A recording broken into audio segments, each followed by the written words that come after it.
좋은 아침입니다. 아침의 한알 뉴스 종합 비타민 아침의 매일경제 김은미입니다. 꼭 필요한 뉴스만 콕콕 집어서 전해드리겠습니다. 시작해볼까요?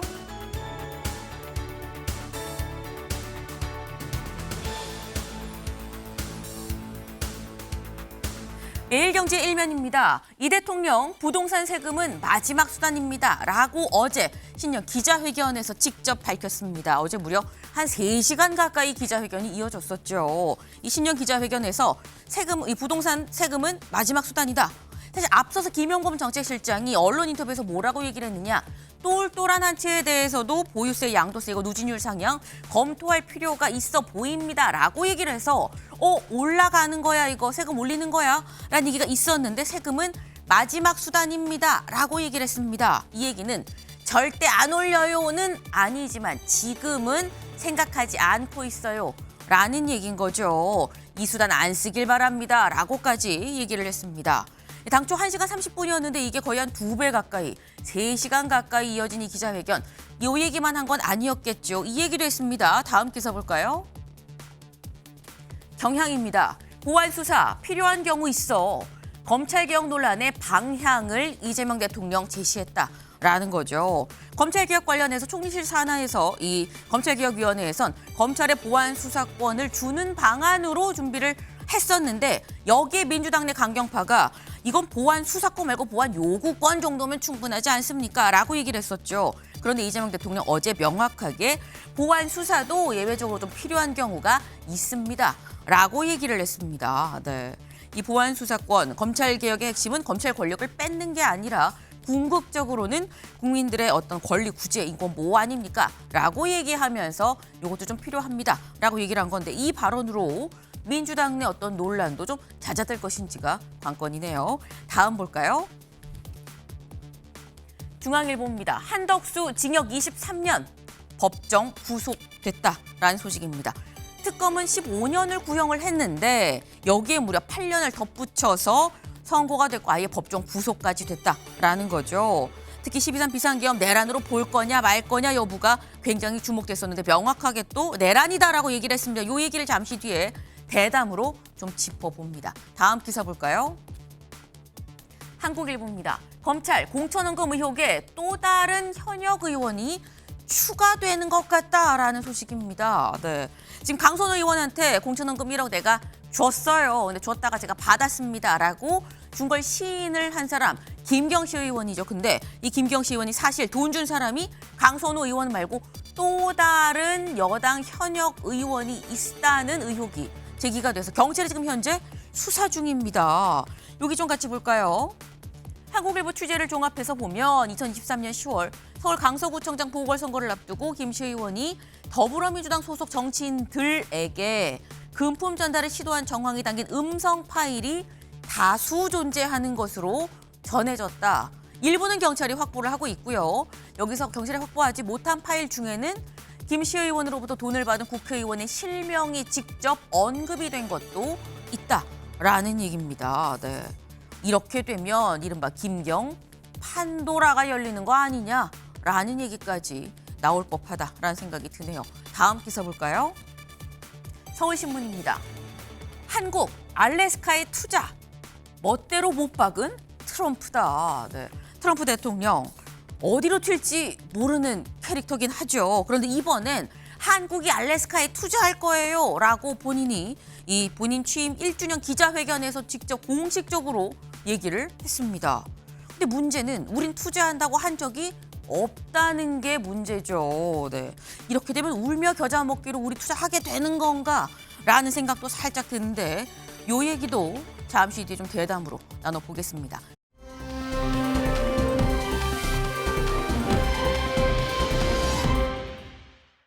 네, 지금 월급이 올라가는 이 불길 보이시나요? 부산 기장의 한 야산입니다.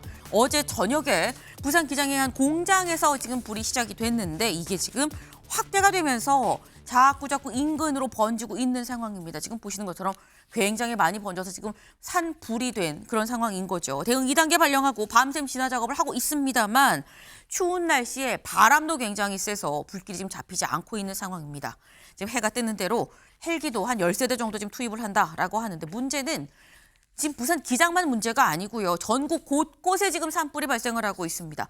전남 광양에서도 지금 어제 오후 3시에 주택에서 났었던 불이 이것 또한 야산으로 번져서 지금까지 이어지고 있어요. 그나마 다행인 건 인명피해가 없다는 거긴 한데 불길이 자꾸 확산이 되면 인명피해도 계속 없다라고 단정할 수는 없는 거죠.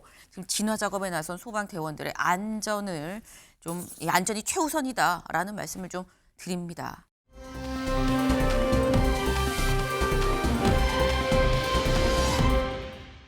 저희 오늘 눈길 가는 기사가 있어서 하나만 더 갖고 와봤습니다. 볼까요? 한국 오늘부터 세계 최초로 AI 규제가 시작이 된다라는 소식입니다. 네, 20일 오늘부터죠. 오늘부터 AI 기본법이 이제 시작이 됩니다. 대체 무슨 법이냐 이게? 여기 같이 볼까요? 주요 내용입니다. 지금 3년마다 AI 기본 계획을 수립하도록 지금 돼 있죠. 그래서 이 법은 생명, 신체 안전에 중대한 영향을 미치거나 위험을 초래하는 분야를 고영향 AI로 규정을 해서 여기에 대해서 이제 각종 의무가 부과가 되는 겁니다.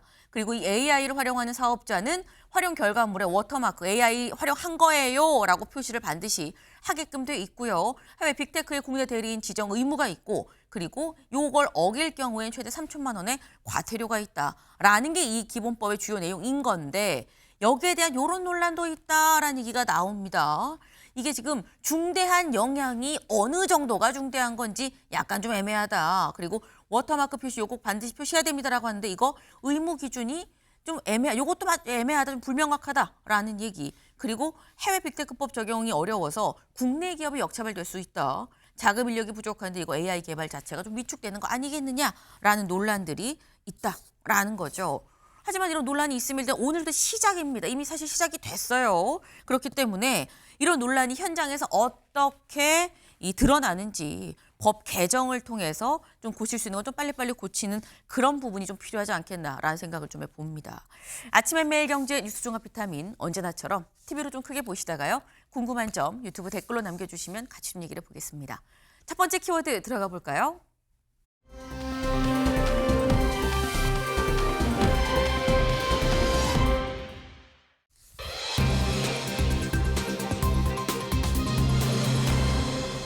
급선회입니다. 급선회. 기사 같이 보시죠. 셀 아메리카의 논란 트럼프 그린란드 소유 무력 안 쓸 겁니다. 라고 얘기했습니다. 그동안 트럼프 대통령 그린란드 이거 내가 무력 쓸 수도 있고요. 라고 하면서 계속 여지를 남겼었죠. 그런데 무력 안 쓸 거예요. 라고 다보스 포럼에서 얘기를 했습니다. 직접 들어보실까요? No nation or group of nations is in any position to be able to secure Greenland other than the United States. I mean, our stock market took the first dip yesterday because of Iceland. So Iceland's already cost us a lot of money. But that dip is peanuts compared to what it's gone up. 네. 그린란드를 지킬 수 있는 건 미국밖에 없어요. 라고 얘기를 하면서 갑자기 아이슬란드가 등장을 하죠. 갑자기 그린란드 말고 아이슬란드 왜 얘기한 거야 싶은데 잘못 말한 것 같습니다. 트럼프 대통령. 저희 오타가 아니에요. 네. 트럼프 대통령이 아이슬란드를 얘기하면서 지금 여기 때문에 처음으로 미국 주식시장이 좀 하락을 했어요. 라고 본인 입으로 얘기를 합니다. 아마도 어제 저희가 말씀드렸죠. 뉴욕 증시 급락했다. 지금 이 그린란드 사건 때문에 급락했다라는 말씀드렸는데 그래서 무력 안 쓸 거예요라고 살짝 한 발을 뺀 거 아니겠느냐라는 거예요. 어제 이 뉴욕 주식시장 어떻게 마감을 했는지 좀 같이 볼까요? 저희가 급락했습니다 말씀드렸죠. 다우, 나스닥, S&P 전부 뚝뚝뚝 떨어졌었다라는 거죠. 여기에 아차차 하고 무력 안 써요라고 얘기한 거 아니겠느냐라는 건데 근데 저희 어제 방송 중에 말씀드린 이 상황 이게 그럼 주식이 오르면 박창환 교수님 주식이 오르면 다시 사실 안 쓰려고 그랬는데 쓸 수도 있을 것 같아요 라고 얘기하는 건 아니야라는 생각도 드는 거거든요. 그렇죠. 트럼프 말 한마디에 네. 트리플 다운이라고 그러죠. 주가, 그다음에 금리, 국채 가격, 그리고 달러까지 네. 한꺼번에 폭락을 했었습니다. 그런데 트럼프가 이번에는 무력 사용 안 한다고 그랬는데 앞으로 또 말은 안 바뀔까? 사실은 그게 제일 우려스러운 부분이에요. 네. 그러면은 트럼프 말 한마디에 세계 경기가 정말 오르락내리락 이렇게 냉탕과 온탕을 거듭하게 될 텐데 일단은 뭐 무력 사용을 안 한다라고 밝혔기 때문에 네. 그 부분은 다행이다라고 여기는 부분이 많을 거고요. 즉각적으로 오늘 주가에도 많이 반영될 것 같습니다. 특히 미국에서 떨어졌던 이 트리플 다운 됐던 주가, 국채, 그다음에 달러 이 가치가 다시 이제 회복되는 결과가 이어질 텐데 근데 이게 이제 이런 식의 불안정을 계속 주는 게 맞냐. 미국 내부에서도 이 트럼프 말 한마디에 경제가 춤을 추는 거야. 그리고 특히 뭐 연준이라든지 이런 네. 데까지 영향을 받고 있기 때문에 이 부분은 두고두고 트럼프에 대한 어떤 평가에서 논란이 될 부분으로 남을 겁니다. 네. 지금 사실 트럼프 대통령이 정말 무력 사용을 안 하겠다라고 한 거를 진짜 믿을 수 있느냐라는 생각을 아마 많이들 하시지 않을까라는 생각을 하는데 어쨌거나 일단 한 발 물러섰죠. 그리고 여기에서 한 발 말고 한 발 더 물러섰습니다. SNS에 뭐라고 얘기를 했느냐. 이렇게 글을 올린 거죠. 그린란드 합의의 틀을 마련을 하겠다. 합의로 이 문제를 좀 해결해 보겠다라는 거죠. 그러면서 2월 1일 유럽 8개국에 예고했었던 관세 부과 하지 않겠습니다. 라고 얘기를 했습니다. 엄청 싸울 것처럼 그랬는데 한 발 물러나고 두 발 물러나고 이 얘기가 나오고 난 다음에 오늘 새벽에 이제 마감한 이 뉴욕 증시 어떻게 마감을 했느냐 볼까요? 오르고 올랐다. 시장은 거짓말을 못하죠. 안 싸운데 괜찮은가 봐 라면서 다우, 나스닥, S&P까지 모두 올랐다라는 거예요. 근데 또 이게 아까 분명히 임주혜 변호사님 저희가 얘기했잖아요. 안 한다는 거 진짜 믿을 수 있어? 라고 얘기를 했기 때문에 일단은 올랐는데 요 오른 게 단기로 가는 거 아니야? 장기까지 계속 이어질 수 있을까라는 생각도 사실 들거든요. 그렇죠. 시장의 건전성 측면에서는 사실 불안한 요소가 여전히 남아 있습니다. 네. 트럼프 대통령이 그린란드 매입에 반대하는 유럽 8개국에 대해서 2월부터 당장 10%씩 관세 물겠다라고 발표한 지 얼마 되지 않았잖아요. 네. 그러면서 또 갑자기 이 관세 철회한다 밝혔습니다. 당장은 이런 철회를 함으로써 주가라든가 다른 이 금융 건전성이 좀 더 강화되는 것처럼 보이고 경기가 부양되는 것처럼 보일 수 있지만 네. 또다시 관세 부과한다고 한다면 출렁이게 되잖아요. 네. 이게 반복된다면 시장도 학습할 수밖에 없습니다. 트럼프 대통령의 말에 신뢰가 점점 떨어지게 되면은 트럼프 대통령이 다시 극약 처방을 해서 경제를 부흥하고자 해도 그 약발이 먹히지 않을 때가 오기 때문에 이런 부분들은 오히려 오늘 반등한 것 자체가 시장이 이만큼 탄탄함을 갖추고 있지 못하다. 말 한마디에 왔다 갔다 하고 있다. 아하. 이런 부분들을 드러내는 것 같아서 장기적인 관점에서는 오히려 불안한 상황이 아닌가 생각이 됩니다. 네. 지금 시장도 학습을 하게 되지 않겠냐. 양치기 소년 처음 얘기할 때, 두 번째 얘기할 때는 그런가 보다 하지만 세 번, 네 번 하면 에휴 또 저러네 라고 얘기하고 안 듣는다라는 거죠. 이게 양치기 소년의 거짓말인지 아닌지는 좀 더 지켜볼 필요가 있어 보이긴 합니다. 근데 일단 트럼프 대통령은 뭐라고 하냐. 내가 이렇게 하는 거 다 결국 미국을 위대하게 만들기 위해서 미국의 이익을 위해서 하는 거 아닙니까? 라고 얘기를 하죠. 지금 말씀드렸죠. 아까 백악관에서 본인의 취임 1주년 기자회견을 했는데 사진 같이 볼까요? 트럼프 대통령 이걸 들고 왔습니다. 이게 뭐야? 그런데 화이트하우스라고 그러고 여기 어커플리시먼트, 성과, 뭐 업적 이런 뜻인 거죠. 엄청 두꺼워요. 거의 막 사전 같은 이게 내 업적입니다. 라고 하면서 취임 1주년 갖고 와서 흔들었다는 건데 이걸 흔들면서 뭐라고 얘기했는지 직접 들어보시죠. But look at this. These are all, each line is something that we did. Look, we have the hottest country in the world. Why is it the Gulf of Mexico? It should be the Gulf of America. I was going to call it the Gulf of Trump. My people work so hard. Sir, I don't think it'll look too good. I'm joking, you know, when I... 농담으로 들으셨나요? 멕시코만 진짜 트럼프만으로 했었을 법하다라는 생각이 사실 들긴 듭니다. 그러면서 지금 내가 취임하고 내가 이만큼 업적이 있고 그래서 미국이 이렇게 핫한 나라가 됐어요. 핫티스트 컨트리가 됐습니다. 라고 얘기를 하는데 문제는 이 핫이 맛있게 매운맛이 아닌 거죠. 못 먹을 맛이 너무 매운맛입니다. 혀가 얼얼할 정도. 근데 문제는 이 트럼프 대통령이 매운맛 트럼프 대통령이 직접 한국을 언급을 했습니다. 뭐라고 얘기했는지 직접 들어보시죠. Deal launched a massive Alaskan pipeline project to export natural gas to Asia. We made a deal with South Korea and with Japan that gives us money the likes of which nobody's ever seen before. 그 가스관 사업이 하이리스크 산업입니까? 아니면은 안정적으로 좀 어떻게 이익이 보장될 것 같습니까? 하이리스크 사업이고요. 상업적 합리성이라는 것은 의원님 알다시피 현금 흐름이 창출될 수 있는 프로젝트에 한정이 되어 있습니다. 네. 김정관 장관 지난 11월 예결위 때 이 배준영 의원의 질의에 이거 하이리스크고요. 그래서 저희 기준에는 좀 쉽지 않아요라는 취지로 얘기를 분명히 했었어요. 그런데 마음대로 본인 이 취임 기자회견에서는 이거 한국이랑 일본이 투자할 거예요라고 얘기를 했었다라는 거죠. 그래서 서울신문이 일면에 이렇게 썼습니다. 한국 알래스카에 투자 멋대로 못 박은 트럼프라는 거죠. 최수영 의원님. 이거 우리 투자 안 할 수 있는 겁니까? 안 하면 뭐 어떻게 할 거야 또 이러는 거 아닐까 싶어요. 근데 이제 애매한 게 네. 이제 우리 좀 일본과 다른 게 이제 이 러트닉 장관이 이제 우리가 한국하고 일본이 투자한 돈을 러트닉 장관과 해서 위원회가 어디에 쓸 건지 용처를 정하잖아요. 네. 심의를 하고 서로 이제 하는데 이 규정을 보면은 우리는 합의가 아니고 협의예요. 그러니까 쉽게 말해서 합의는 양국이 공통적으로 여기에 동의를 해야만. 동의를 해줘야지만 협의는 통보만 해도 되는 거예요. 네. 우리 할 거야.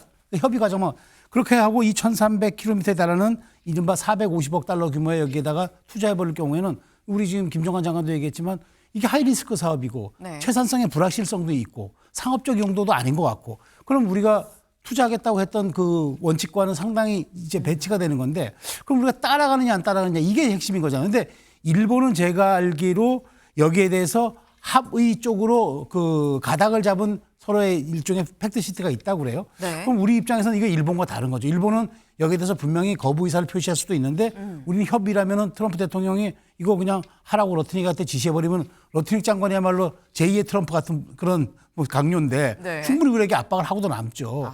그런 측면에서 저는 굉장히 이 부분이 우리는 아니라고 얘기하고 투자 못하겠다고 얘기하고 김정관 장관도 그렇게 할 것 같아요. 근데 미국이 들어주느냐? 우리 당신들하고 이게 규정이 합의가 아니고 그 협의인데 뭐 우리가 통보하면 되는 거 아니야?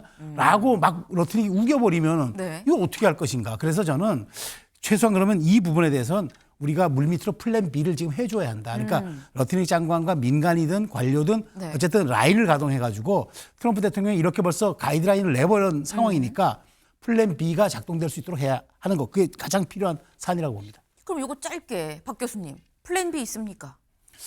현재로서는 뭐 아직 트럼프가 이제 공언한 수준이에요. 근데 사실은 이 프로젝트가 실제로 실현 가능할지 실천될지 예를 들어 우리가 어떤 사업을 한다고 그랬을 때 네. 타당성 조사다 무슨 뭐 기초 조사다 여기에 시간 2, 3년 갑니다. 그럼 트럼프 임기 다 끝나요. 저는 그런 점까지 내다보고 만들어진 거 아니겠느냐. 협의라고 하는 것은 그렇다고 해도 시간이 필요한 거 아니겠습니까? 네. 합의는 아니지만 협의 기간 동안에 최소한의 어떤 생산성 그리고 어떤 나중에 향후에 이익이 생길 수 있는 가능성, 상업성 이런 부분들이 생길 여지들에 대한 공동조사 이걸 기반으로 할 수밖에 없어요. 그리고 이번 중간선거에서 만약에 트럼프가 성공하지 못한다면 이기지 네. 못한다면 이 사업이 앞으로 어떻게 될지도 모르거든요. 좀 그런 점에서 일단은 이렇게 안전장치를 마련했던 게 그나마 다행이구나 뭐 이런 생각이 드는 거고 B플랜은 뭐하지만 일본과 우리가 지금 협의를 하고 있잖아요. 네. 그럼 일본도 이 부분에 대해서 돈 내야 되기 때문에 우리가 일본과 지난번 한일 정상회담에서 그 부분에 대해서 공조하자. 이런 부분이 돼 있을 겁니다. 그래서 한일 간의 긴밀한 협조가 좀 필요한 게 아닌가 싶습니다. 네. 다 생각이 있다. 하자 그런다고 당장 내일부터 땅 파고 가스 뽑는 거 아니지 않느냐라는 말씀이에요. 좀 지켜볼 필요가 있어 보이네요.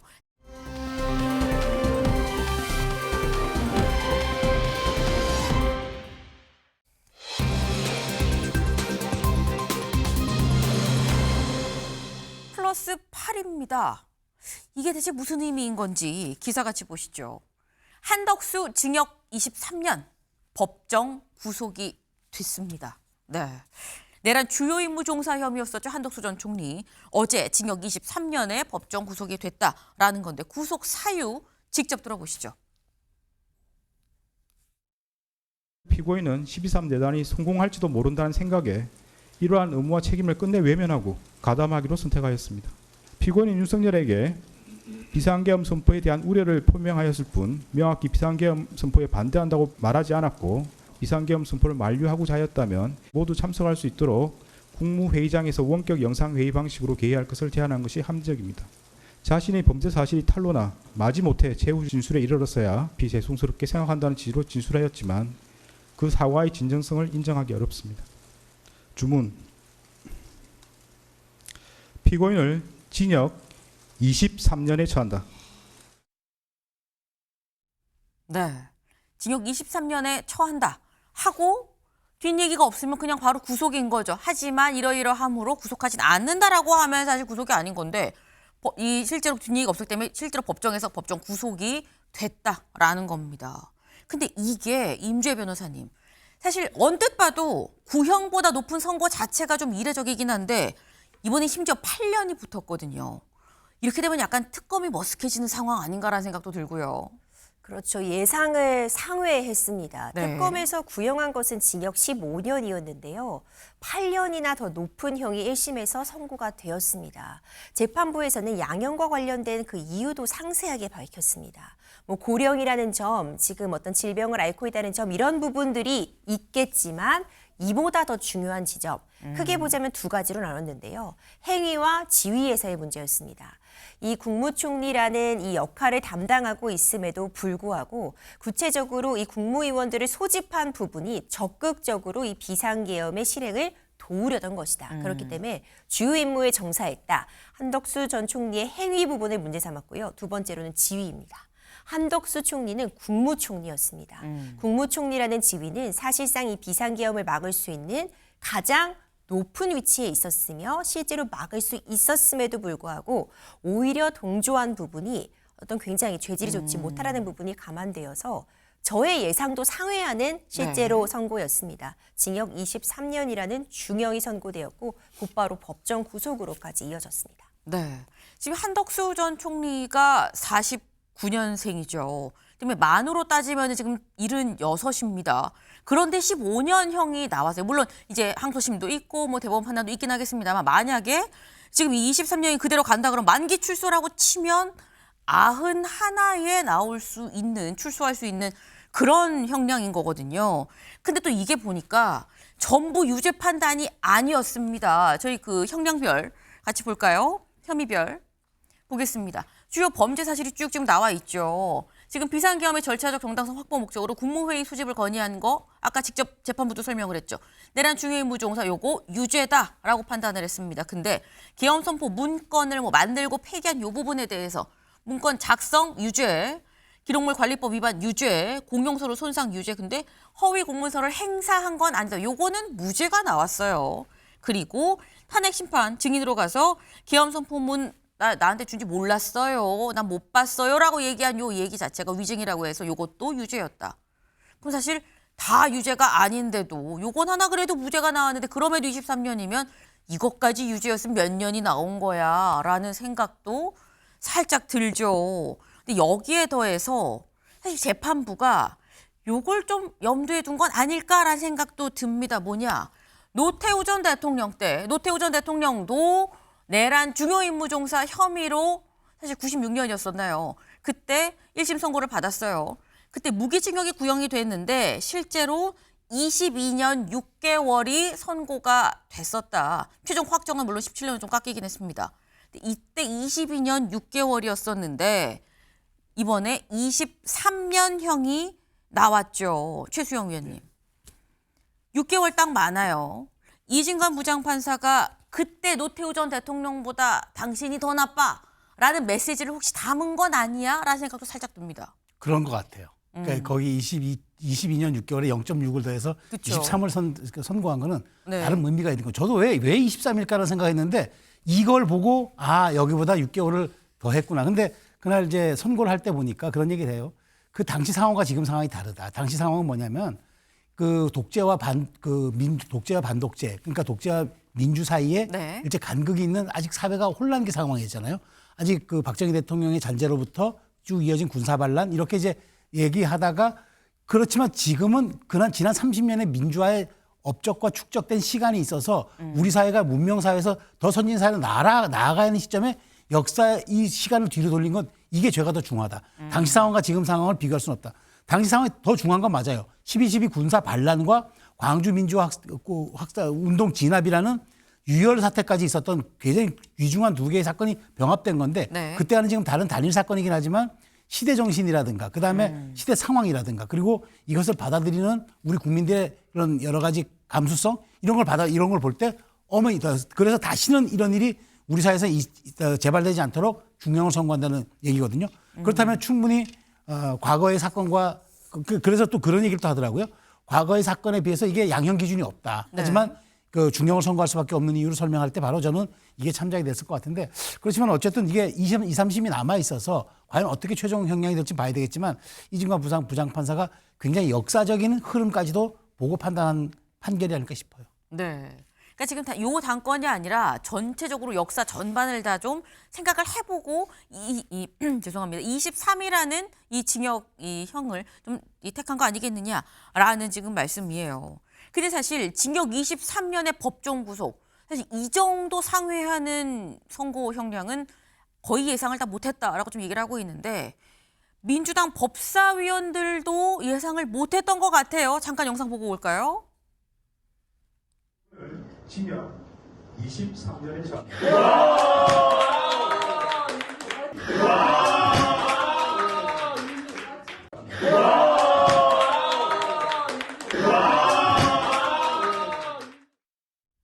네.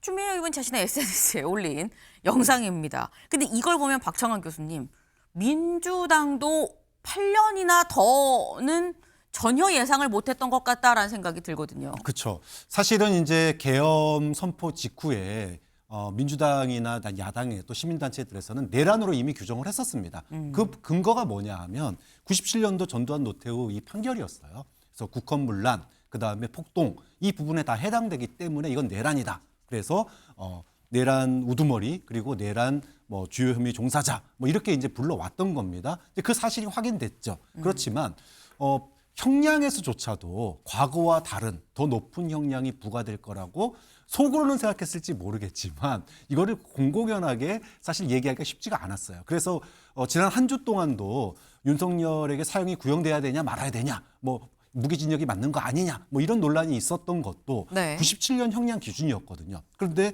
이번 판결에서 저는 굉장히 주목하는 부분이 97년과 다르다라고 하는 점을 명백하게 선언을 했습니다.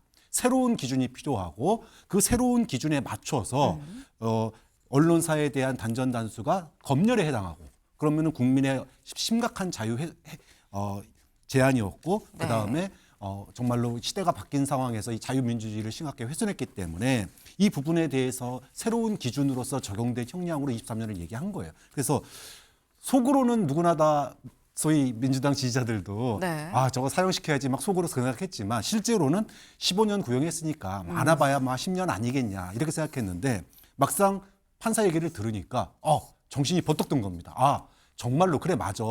새로운 시대가 바뀌었는데 시대에 맞는 새로운 기준이 적용돼야지라고 하는 생각이 들 만큼 어제 판결은 굉장히 감동적이었고 또 논리적이었고 좀 그런 점에서 과연 이 판결이 다음 재판에서도 계속 이어질지 그래서 우리 역사에 법의 판결 때문에 법의 역사에 하나의 이정표로 남을지 이 부분은 좀 지켜봐야 될 것 같습니다. 네.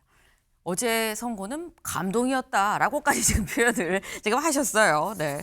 지금 사실 이진관 부장판사가 어쨌거나 뭐 상회하는 선고를 할지는 모르겠지만 중형을 주긴 줄 거다라는 건 사실 그전 재판부터 좀 감지가 되었었던 부분이 있죠. 그 모습들 잠깐 같이 볼까요?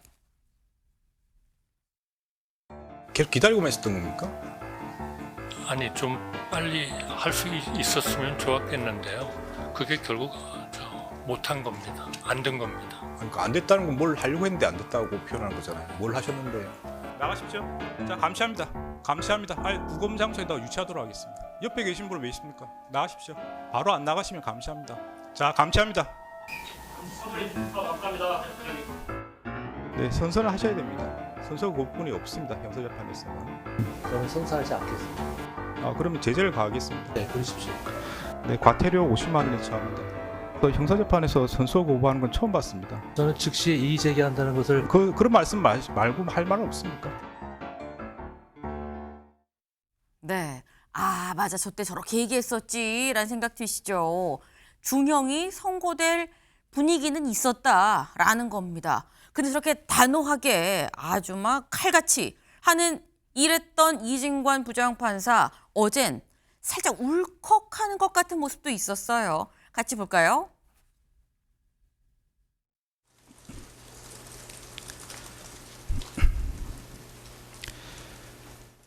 (12.3) 내란 과정에서 사망자가 발생하지 않았고 내란 행위 자체는 몇 시간 만에 종료되긴 하였습니다. 그러나 이는 무엇보다도 무장한 계엄군의 맨몸으로 맞서 국회를 지킨 국민의 용기에 의한 것입니다.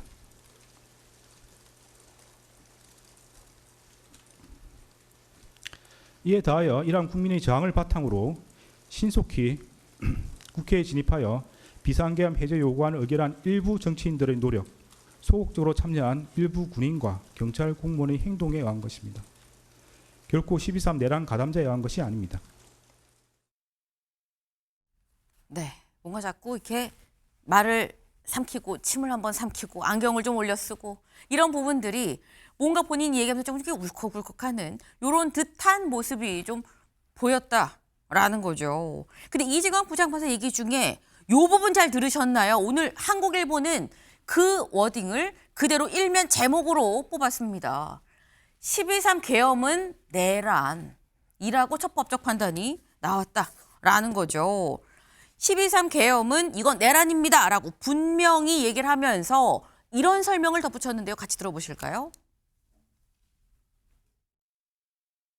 12.3 비상계엄 선포와 이에 근거하여 위헌 위법한 포고령을 발령하고 형법 87조에서 정한 내란 행위에 해당합니다. 이하에서는 12.3 내란이라고 말하겠습니다. 12.3 내란은 국민이 선출한 권력자인 윤석열 전 대통령과 그 추정 세력에 의한 것으로서 성격상 위로부터의 내란에 해당하는데 이러한 형태의 내란은 이른바 친위 구테타라고도 불립니다. 세계사적으로 살펴보면 이러한 친위 구테타는 많은 경우 성공하여 권력자는 독재자가 되었고 국가와 사회 전반이 회복하기 어려운 혼란에 빠진 사례를 많이 볼 수 있습니다. 12.3 내란은 이러한 위로부터의 내란에 해당되는 점에서 그 위험성의 정도가 아래로부터의 내란과 비교할 수 없습니다. 들으셨죠? 12.3 내란은 비상계엄이 아니라 12.3 내란은 윤 전 대통령과 추종 세력에 의한 친위 쿠데타고요. 위로부터의 내란이란 점에서 위험성 정도가 비교할 수가 없다. 명확하게 12.3 내란이다라고 규정을 확실하게 했다라는 겁니다. 최수영 위원님. 사실 국민의힘에선 그동안 12.3 비상계엄이지 이게 왜 내란이에요? 라고 얘기를 했는데 법원에서 내란이라고 확 규정을 지금 줬습니다. 첫 판단이 나온 거죠. 네. 이 12.3 계엄에 관한 법원의 첫 판단이 이제 형사재판 상황에서 나온 거죠. 그렇다면 이제 그러면서 저도 이제 그 좀 눈여겨봤던 게 그렇게 규정을 하고 난 다음에 바로 내란이라고 이제 공식 용어를 법적 용어를 쓰더라고요. 내란범, 내란방조, 내란가담 아주 이렇게까지 규정을 하더라고요.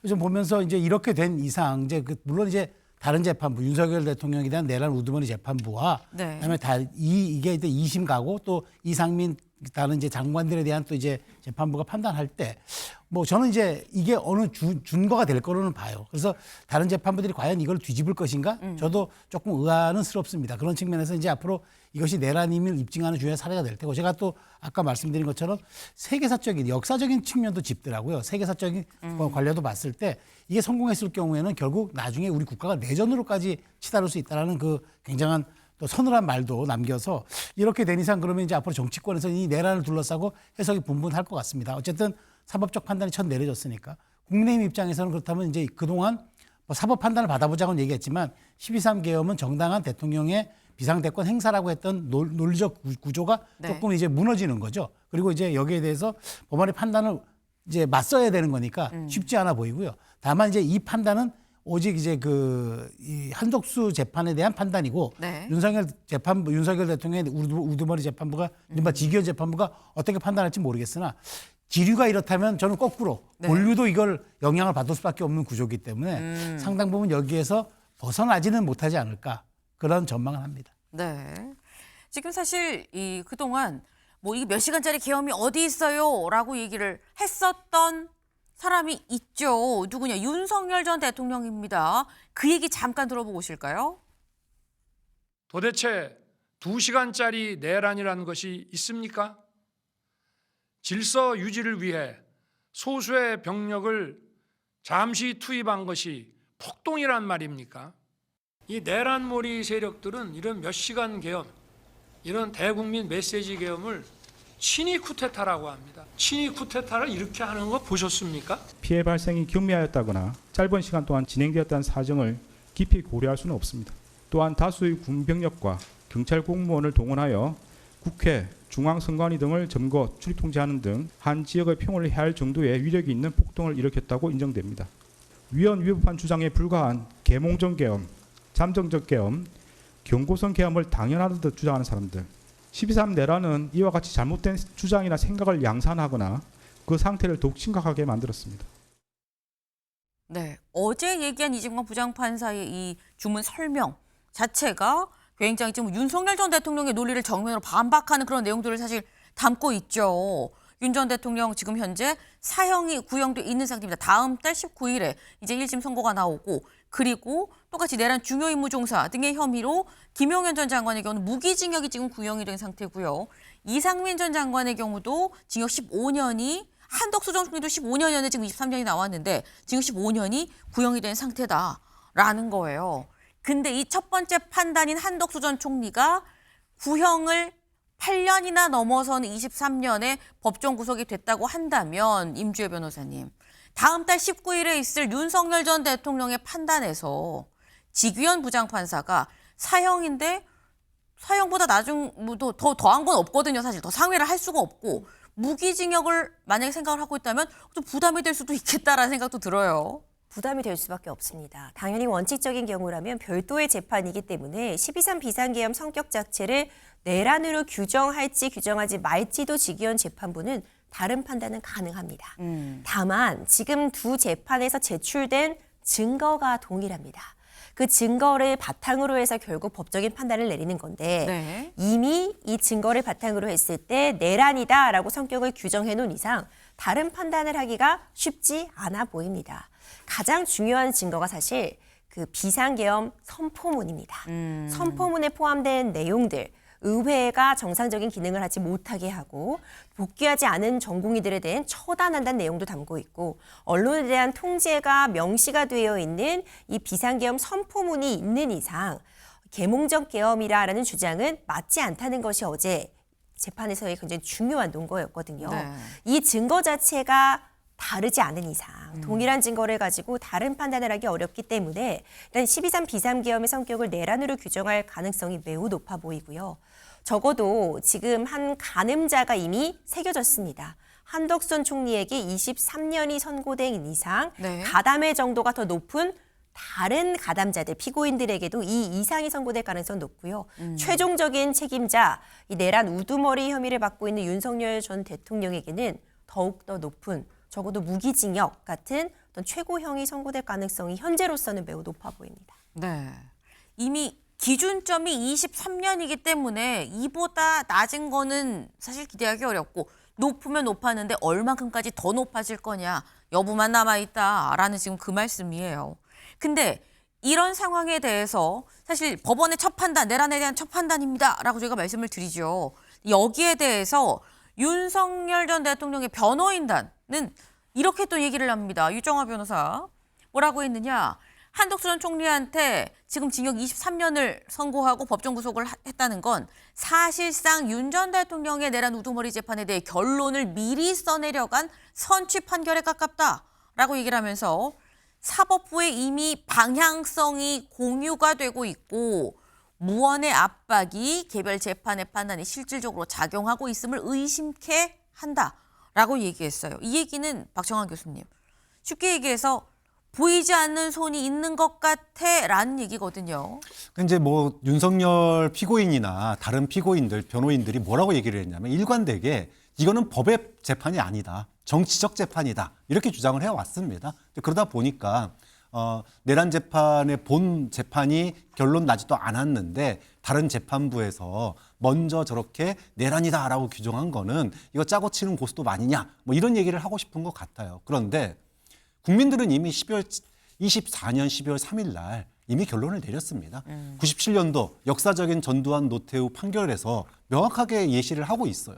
국헌문란, 헌법기관을 갖다가 강제로 중단시키는 것, 이것이 바로 내란이다. 그리고 군과 경찰을 동원해서 헌법기관을 갖다가 통제한 것, 이것이 바로 폭동이다. 이 부분에 대해서 이미 국헌문란과 폭동이라고 하는 내란의 기준이 적용돼 있고 나와 있고 공시돼 있고 이걸 갖다가 어긴 게 명백하다라는 게 12월 3일 이후에 많은 헌법학자들 그리고 헌법재판소에서도 이 부분을 갖다가 봤기 때문에 탄핵이 된 겁니다. 결론은 이미 국민적인 합의, 그다음에 법의 일정한 판단에서 위헌적이고 위법적인 행동이었고 그것이 결국은 내란죄에 해당한다라고 하는 게 이미 어느 정도의 그 합의가 돼 있었던 거다. 이걸 갖다가 뭐 일부 정치적인 뭐 정권이 바뀌었으니까 이재명 대통령 눈치 보고 그런 재판이 아니잖아요. 결국은 역사와 국민 앞에 법에 의해서 정확한 판단을 내린 거다. 뭐 이렇게 받아들이는 게 맞겠죠. 네.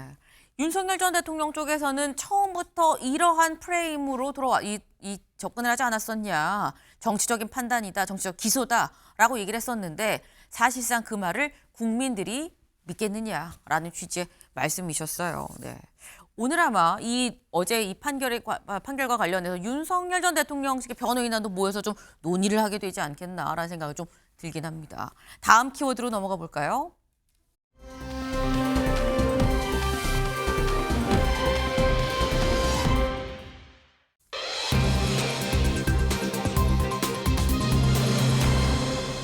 한판 뜰까요? 싸우자는 건가? 무슨 얘기지 싶어요. 보겠습니다. 북의 저자세란 소리 하던데 그럼 고자세로 한판 뜰까요? 라고 어제 이재명 대통령이 기자회견에서 얘기를 했다라는 거죠. 이게 갑자기 왜 나왔는지 직접 들어보시죠. 무슨 저자세니 뭐 이런 소리 많이 하던데 그럼 고자세를 한판 뜰까요? 북한하고? 그 바보 같은 그것도 신문 사설이라고 그런 걸 쓰고 있어요. 그럼 경제 망하는 거예요.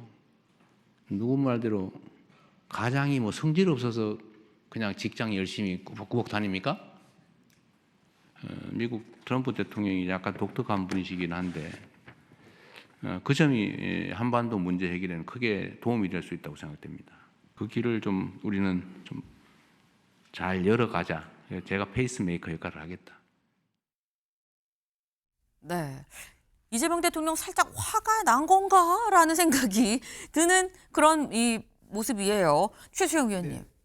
아니 그럼 한번 싸워? 어떻게? 한번 싸우라는 거야? 약간 이런 얘기거든요. 그러니까 뭐 쉽게 설명하려고 그런 것 같아요. 그러니까 네. 뭐 가장까지 비유하면서 나도 뭐 내가 북한 편들려고 이러는 건 아니다. 나도 한반도의 평화를 내가 유지하고 그다음에 실질적인 어떤 협상을 유지하기 위해서 내가 페이스메이커를 하기 위해서는 북한의 좀 그 입장을 이해하는 것. 우리가 흔히 이걸 내재적 접근 방식이라고 그러잖아요. 과거에 이제 상대를 이해하거나 북한에 뭘 하려고 할 때 그쪽에 서보아서 왜 그렇게 할 것인가를 해보자고 그것이 이제 내재적 접근 방식이라는 일종의 정치학 이론까지의 틀이 있었는데 네. 근데 저는 그렇지만 이 발언은 조금 좀 앞서 나갔다고 봐요. 왜냐하면 그래요. 트럼프 대통령 3자니까 비핵화 군축 얘기할 수 있어요. 근데 우리는 당사자잖아요. 우린 북한과 마주보고 있잖아요. 근데 우리 대통령 입에서 비핵화 군축 협상 고려할 수 있어 라고 나오는 건 북한의 행을 용인해 주는 거잖아요. 근데 저는 여기서 조금 더 잘못된 것이 협상의 법칙에서 우리가 설령 어려워도 비핵화를 우리가 고수하고 당당하게 군축 안 되고 당신들 비핵화해야 돼. 그 원칙 고수할 때 비로소 북한이 양보할 수 있는 일종의 레버리지가 생기는 거 아니에요. 근데 우리가 그걸 포기한 거 아닙니까? 자, 그럼 이제 현실 인정할 테니까 우리 이제 군축 협상으로 들어갑시다. 트럼프 대통령과 똑같은 얘기를 하는 거죠. 그러면 북한 입장에서는 얻을 거 더 얻어내려고 하지 양보할 게 있겠습니까? 그러니까 그런 협상의 전략으로 봤을 때 대통령의 현실 인식은 마음속에 갖고 있다가 설령 그거 이제 협상 테이블에 가서 할 때는 하더라도 최소한 대외용으로는 저는 그래도 북한 비핵화 해야죠. 무슨 말씀합니까? 가장의 원칙은 분명합니다. 우리 가족 지킬게요. 라고 하는 게 맞는 것 아닙니까? 그래서 저는 생각은 맞아도 방식이 조금 오류가 있었다고 저는 지적하고 싶습니다. 네. 근데 사실 이재명 대통령의 어제 이 워딩을 좀 보면 박정환 교수님 살짝 이 어떤 사설이나 이런 데 나중에 좀 화가 나셨던 것 같긴 해요. 그래서 화가 나서 아니 뭐 바보같이 뭐 이제 뭐 싸우라는 거 약간 이런 느낌으로 지금 얘기를 했거든요. 저는 그 3시간 가까운 이야기에 이제 비유법을 얘기를 하셨는데 네. 포인트는 성장 그리고 실용 여기에 아주 철저하게 맞춰져 있었다는 느낌이 들었고요. 이게 그럼 누구를 갖다가 타겟팅했느냐? 적극적인 지지층? 아닙니다. 중도층을 타겟했다. 정확하게는 좀 그런 점은 이재명 대통령의 비유법이 정말 지지층에게 듣기 좋은 말 해준 게 아니다. 중도층, 여론에 휘둘릴 수 있는 그 중도층에게 그 일부 언론에서 지금 저자세라고 그러는데 그거 믿지 마세요. 지금 아하. 우리가 먹고 사는 문제가 중요하지. 이래서 정확하게 중도층을 타겟한 비유법과 말이었다. 가장이 나가서 비굴해지는 이유는 가족 때문인 거잖아요. 내가 북한하고 지금 우리가 힘이 없어서 안 싸우는 게 아니다. 우리 경제 때문에 지금 참고 있는 거 아니냐. 그리고 핵이라고 하는 게 이제까지 핵 포기 안 하면 우리 아무것도 안 해라고 했는데 그래서 핵 막았냐. 1년에 대여섯 개씩 지금 핵물질 만들어지고 있지 않느냐. 그럼 뭐부터 해야 되겠느냐. 일단은 중단시키는 거 먼저 해야 되지 않겠느냐. 그래서 어떤 그럴듯한 무슨 정치적인 이론이나 이런 네. 것들이 아니라 중도층이 듣고 싶은 이야기, 안정, 성장, 그다음에 실용 이 부분으로 철저하게 모든 그 사안들에 대한 대처한 반응이었다라고 네. 평가를 내리고 싶습니다. 네. 사실 이 얘기를 하면서도 내가 만약에 북한에 강대강으로 간다 그러면 경제 어떡할 겁니까? 라면서 경제를 지금 이재명 대통령은 얘기를 했죠. 사실 많은 사람들이 아유 정치는 모르겠고 먹고 살기 너무 힘들어. 이 민심은 경제랑 맞닿아 있다라는 게 사실 모두가 알고 있는 이 통용되는 공식이죠. 어제 이 얘기도 나왔습니다. 요즘 경제 중에 가장 화두는 환율이죠. 환율에 대해서 뭐라고 얘기했는지 직접 들어보시죠. 특별한 대책이 있으면 이미 했겠죠. 정부가 할 수 있는 또 유용한 많은 정책들을 시행하고 있습니다. 일본 기준에 우리가 그대로 맞추면 아마 한 1,600원 정도 돼야 되는데 그래도 잘 견디고 있는 편이다 이렇게 봐주시면 될 것 같습니다. 관련 책임 당국에 의하면 한두 달 정도 지나면 1,400원 전후로 떨어질 거다라고 이렇게 예측들을 하고 있습니다. 환율이 안정될 수 있도록 노력해 나가겠습니다. 네. 이재명 대통령 이렇게 얘기를 했죠. 환율 한두 달이면 내려갈 거예요. 한 1,400원 전후 뭐 3,900원에서 4,000원 왔다 갔다 할 겁니다.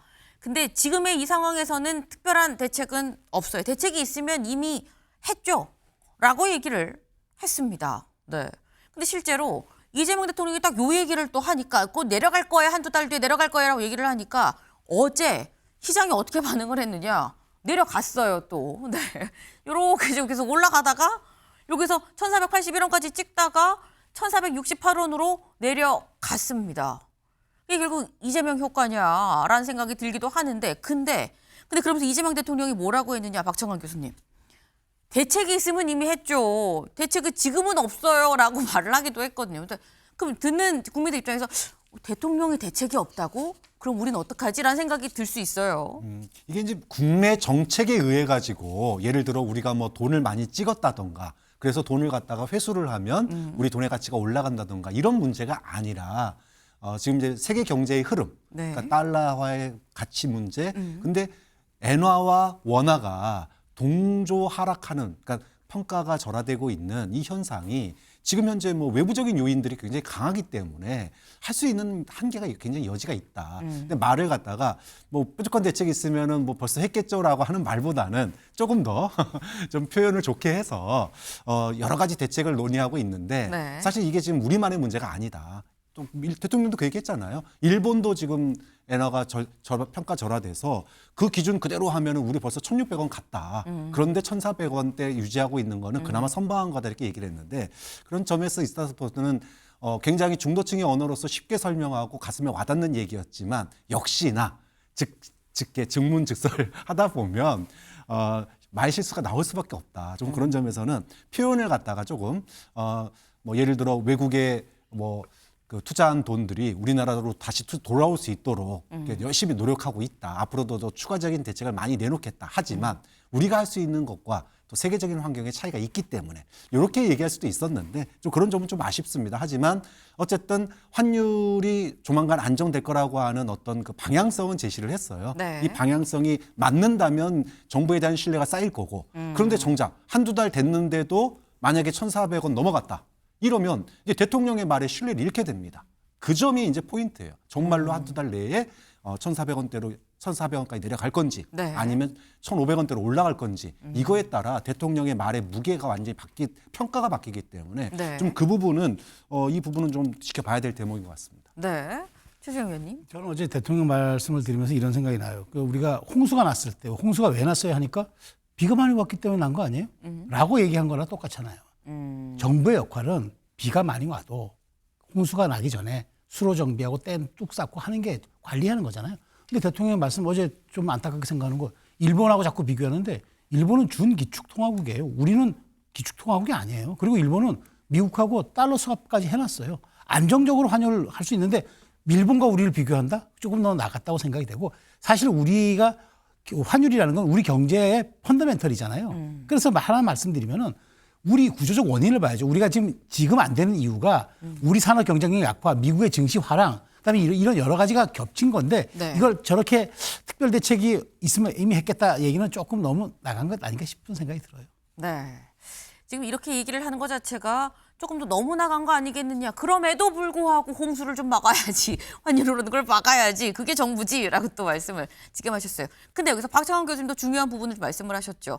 한두 달 뒤에 이거 내려갈 겁니다라는 게 대통령의 워딩이었다고 한다면 한두 달 뒤에 실제로 안 내려가면 이게 또 약간 여기 부메랑처럼 역풍으로 또 갈 수 있기 때문에 그 부분 대통령의 말의 무게, 신뢰 부분을 좀 같이 연동돼 있다라는 거 이게 좀 지켜볼 대목이다라고 말씀하셨는데 일단 어제 떨어졌습니다. 오늘 잠시 뒤에 이제 장이 열리겠죠. 그리고 그다음에 이제 환율도 같이 이 변동이 있지 않겠나라는 생각이 좀 듭니다.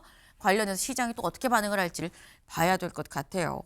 근데 이 얘기만 한 게 아니고요. 어제 지금 약간 펜딩돼 있다고 얘기를 하죠. 이해훈 후보자에 대한 질문도 나왔습니다. 뭐라고 얘기했는지 직접 들어보시죠. 이해훈 지명자에 관한 문제, 이거 정말 어려운 주제 중에 하나입니다. 어떻게 할지는 아직 결정은 못했어요.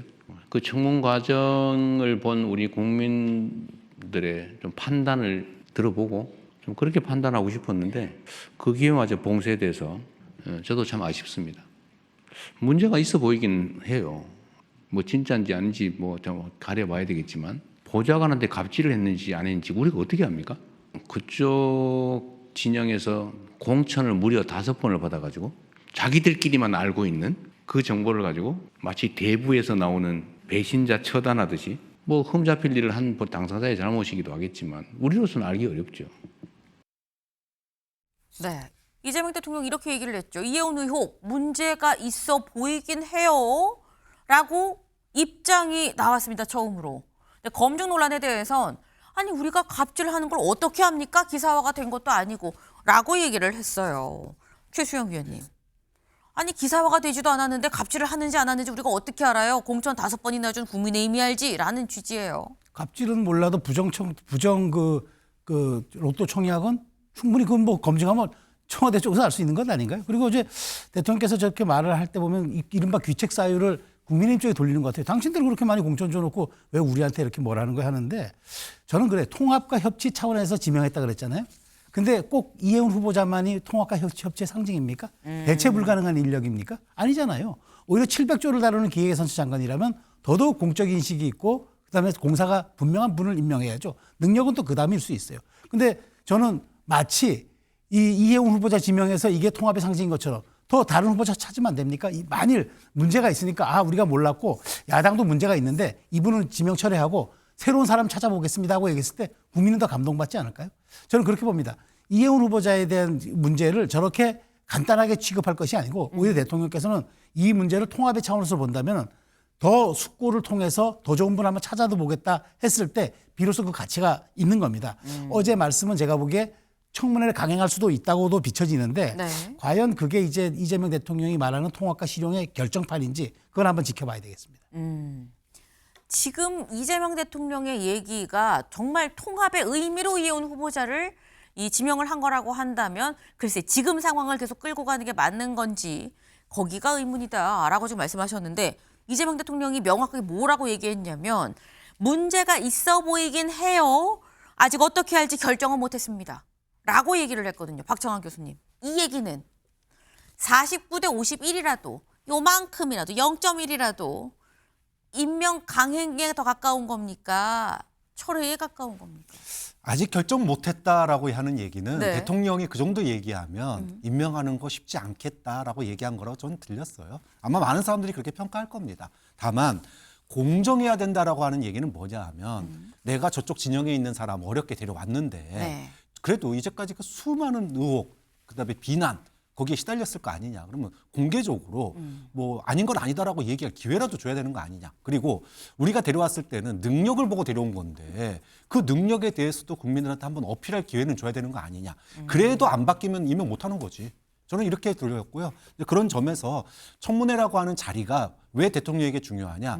이 정도로 능력 있는 사람, 당이 달라도 네. 나는 쓰고 싶었다. 그런데 국민 여론 보니까 도저히 이거는 국민들이 용납을 안 하는 것 같다. 그러니까 아쉽지만 안타깝지만 뭐 임명 못하겠다. 뭐 이렇게 될 수 있는 거. 그쪽으로 지금 가는 거 아니냐라는 게 사실은 민주당 내에서도 대체적인 여론이 그렇습니다. 네. 이 정도 대통령이 얘기를 했으면 이거는 임명 강행하기는 어렵다라는 우회적인 얘기가 아니겠느냐라는 말씀이에요. 네. 근데 사실 어제 막 굉장히 다들 궁금해하는 여러 가지 이슈에 대해서 무려 173분 동안 이어졌던 기자회견이기 때문에 많은 얘기들이 나왔는데 그중엔 이런 일도 있었습니다. 매일경제 기사 같이 볼까요? 사랑하는 강 놓아줍니까? 라는 질문에 웃음이 터졌다. 전 아내를 사랑합니다. 이게 대체 무슨 얘기냐? 강모 씨는 누구야? 누군데 사랑한다는 거야? 직접 들어보시죠. 친구들이 대통령님하고 여기 계신 강훈식 비서실장님의 사이를 서로 사랑하는 사이다 이렇게 좀 표현을 하더라고요. 저는 제 아내를 사랑합니다. 뭐 어떤 사람이 어떤 정치적 선택을 하는가 하는 것은 제가 이래라 저래라 할 수도 없고 마지막 순간까지 최선을 다해주기를 기대합니다. 근데 뭐 뭔지 사랑하는 사이로 징그러. 아닙니다. 네, 강훈식 비서실장 얼굴이 빨개졌어요. 네. 언제 사랑하는 사이로 지금 징그러워 죽겠네. 라고 얘기를 하는 이재명 대통령의 얘기예요. 이 얘기가 나온 이유가 강훈식 실장이 이번 지선을 앞두고 우상호 수석처럼 나가냐 안 나가냐 요걸 지금 물어보는 과정에서 아주 지금 사이가 좋다는데 그래서 안 놔주는 거예요? 라고 지금 기자들이 물어본 거죠. 근데 저렇게 얘기를 하면서 우리 같이 볼까요? 이렇게 또 얘기를 했습니다. 정치는 살아있는 뭐라고 그러던데 개구리처럼 어디로 튈지 알 수 없죠. 상황이 어떻게 될진 알 수 없습니다. 라고 얘기를 했어요. 요거 짧게 최수영 의원님. 강훈식 실장 나온다는 얘기일까요? 안 나온다는 얘기일까요? 8알이 출마합니다. 8알이 출마다. 네. 저건 뭐 상황이 어쩔지 알 수 없다는 얘기는 약간 불확실성의 영역이 아니라 네. 가겠다면 내가 놓아주겠다는 얘기입니다. 저는 그렇게 봅니다. 요거 박 교수님 어떻게 해석하세요? 대전 충남 통합 논의가 아직 성사가 안 됐어요. 이게 확실해지면 거의 저는 90% 이상 출마할 거라고 봅니다. 자리가 완전히 마련이 안 돼서 그런 거다라는 그렇죠. 얘기죠. 대전 충남 통합의 속도가 올라가면 어제의 분위기가 오히려 더 출마에 큰 도움이 되는 그런 상황을 만들어졌다고 봅니다. 그렇군요. 네, 아내를 사랑하는 이재명 대통령. 만약 자리가 마련이 되면 대전 충남이 통합이 확실하게 무르익으면 강 실장을 놔줄 것 같다라는 설명이세요.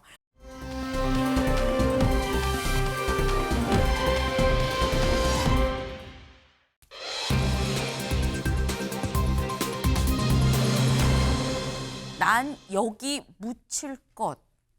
좀 무서운 얘기죠. 네, 보겠습니다. 건강 악화, 여권 무호응, 기로에 선 장동혁 단식입니다. 국민의힘 장동혁 대표 지금 상태가 컨디션이 썩 좋아 보이지 않죠. 어제는 실제로 앰뷸런스가 로텐도 홀까지 들 것을 들고 왔습니다. 잠깐 그 모습 보고 오시죠. 그래서 의원님들이 대표님 빨리 이 병원으로 좀 모셔갔으면 좋겠다. 우리 단식을 좀 중단했으면 좋겠다. 이렇게 뜻을 모았습니다. 당이 와서 살 테니까 그 대표께서 이제 병원에 가자. 사무총장이 앰뷸런스 도로? 병원에 가셔야 돼요. 진행이 됐으면 위험하기 때문에.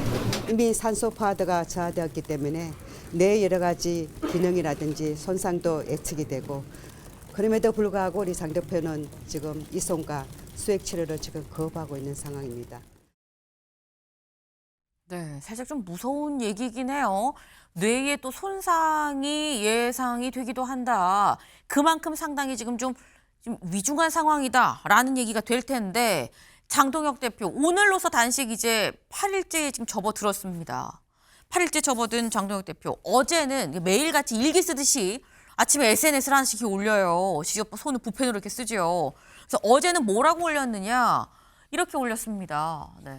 민심이 천심이다. 민심을 움직이는 건 특검이 아니라 진심이다라고 얘기를 하면서, 나는 여기서 묻히고 민주당은 민심에 묻힐 것이다 라고 얘기를 했어요. 근데 이거는 최소영 의원님, 나는 여기서 묻히고 민주당은 민심에 묻힐 것이다.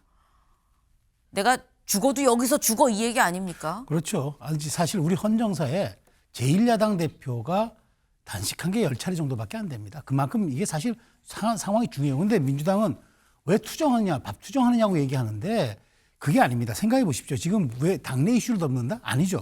지금 많은 국민들이 민주당 공천원금에 대해서 경찰 수사가 될까라는 생각 갖고 있어요.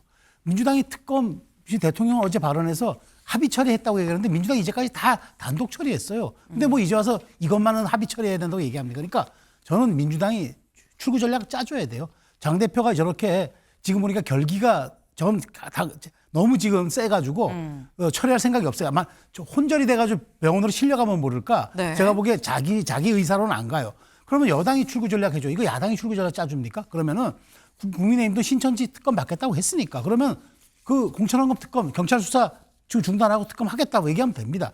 그런데 저는 이렇게까지 비정하게 나오는 이유가 뭘지, 정치는 사람이 하는 일인데, 좀 민주당이 민심에 묻힌다고 하는 얘기는 이런 식으로 가면 민심에 정말 평가를 받아서 사라질 수도 있습니다.